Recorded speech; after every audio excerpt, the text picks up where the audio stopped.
Всем привет! Вы на канале События недели, и спасибо вам за активность на канале. Обзор событий в Японии. Подземный толчок магнитудой 5,8 зарегистрирован в Японском море между полуостровом Нота и островом Сада 9 января в 17 часов 59 минут по местному времени. Эпицентр землетрясения находился примерно в 60 километров к западу-юго-западу от Сада, префектура Ниигата. Толчки ощущались на глубине около 10 километров, и умеренные тряски затронули некоторые районы полуострова Нота и префектуры Ниигата, включая остров Сада. Легкое сотрясение ощущалось на большей части центральной и северной части острова Хансю.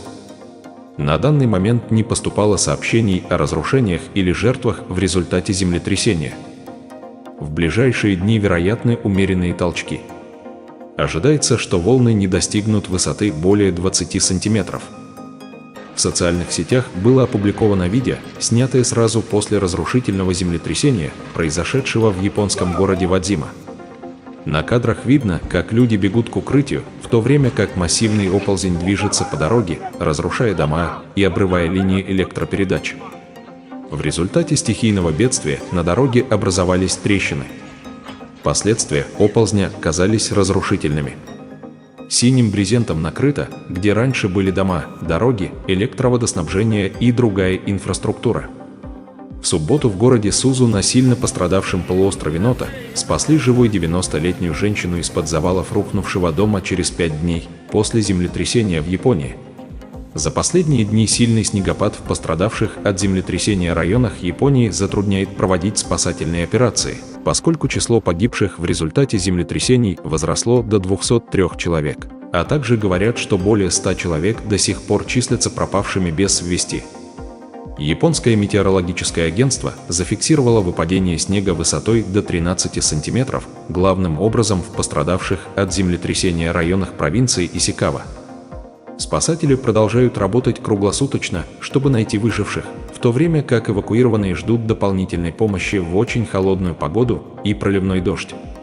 На атомной электростанции Шика, расположенной в 65 километрах от эпицентра землетрясения, зафиксированы временные отключения электроэнергии, утечки масла в трансформаторах и разливы воды из бассейнов ядерного топлива. Однако представители корпорации, управляющей электростанцией, заявили, что эти инциденты не привели к негативному воздействию на здоровье человека и окружающую среду. Уровень внешней радиации остается неизменным. На данный момент ситуация на электростанции Шика находится под контролем, но власти и корпорация продолжают внимательно следить за развитием событий и предпринимать необходимые меры для обеспечения безопасности. Около 30 тысяч человек в настоящее время размещены в школах, аудиториях и других эвакуационных центрах по всему региону. Однако многие чиновники обеспокоены дополнительным риском распространения COVID-19 и других заболеваний в этих центрах. Приюты переполнены людьми, которым нужен кров, еда, вода и общая безопасность. Люди вынуждены спать на холодных полах и поначалу могли получать только кусок хлеба и чашку воды в день. Центры получают дополнительную помощь и активно работают над тем, чтобы обеспечить нуждающихся всем необходимым, предлагая горячую еду и дополнительные возможности для сна. Власти предупреждают граждан о потенциальных оползнях, риск возникновения которых возрастает из-за сильного снегопада вокруг эпицентра землетрясения, расположенного на полуострове Нота в префектуре Исикава. Представители метеорологической службы Японии также предупредили, что сильные землетрясения могут продолжаться еще месяц. Канал признателен за активное участие сообщества и выражает благодарность зрителям за поддержку, комментарии и лайки. Пожелания всем зрителям мира, добра и здоровья. Берегите себя и своих близких.